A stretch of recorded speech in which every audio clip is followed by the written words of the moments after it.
Baik, bismillahirrahmanirrahim. Assalamualaikum warahmatullahi wabarakatuh. Hari ini kita ketemu lagi untuk pembahasan gaya. Jadi, gaya itu intinya adalah tarikan atau dorongan. Udah, tarikan atau dorongan. Itu aja, nggak yang lain. Nah, gara-gara gaya ini, suatu benda bisa jadi bergerak, atau gerakannya jadi diam, atau bentuk dari benda itu bisa berubah, atau bahkan tidak terjadi apa-apa. Misal, kalau ada satu objek kita dorong, maka benda itu bergerak, maka benda itu dikenakan gaya oleh kita sehingga benda itu bergerak. Atau kita tarik sehingga benda itu akan bergerak karena kita tarik, artinya kita pun memberikan gaya tarik terhadap benda tersebut.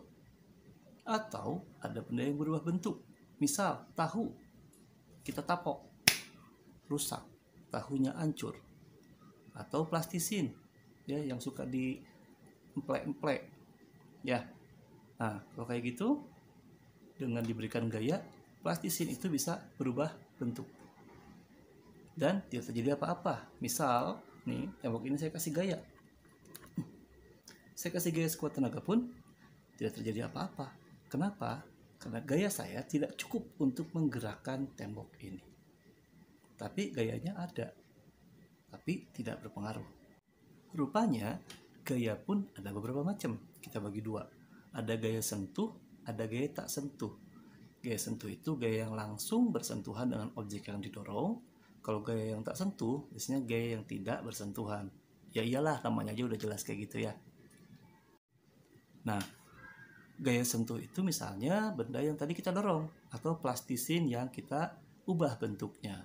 Kalau misalnya benda yang lain, misalnya ada mobil yang kita dorong, misalnya ada HP yang kita pencet, itu semua adalah gaya yang bersentuhan. Ya. Sedangkan gaya tak sentuh misalnya gaya magnet. Gaya magnet itu kan kita kasih magnet yang kutubnya sama, misalnya ini utara juga. Ya, utara juga. Pada saat kita berikan gaya, kita dekatkan, ada gaya magnet di sini, tanpa menyentuh dia akan kedorong. Tanpa menyentuh kita akan kedorong. Dia akan kedorong. Nah, itu pun terjadi pada gaya gravitasi bumi. Gaya gravitasi bumi kita nempel walaupun kita tidak disentuh langsung oleh gravitasinya. Walaupun kita ketarik nempel di bumi, pada saat kita loncat tetap kita terpengaruh oleh gravitasinya.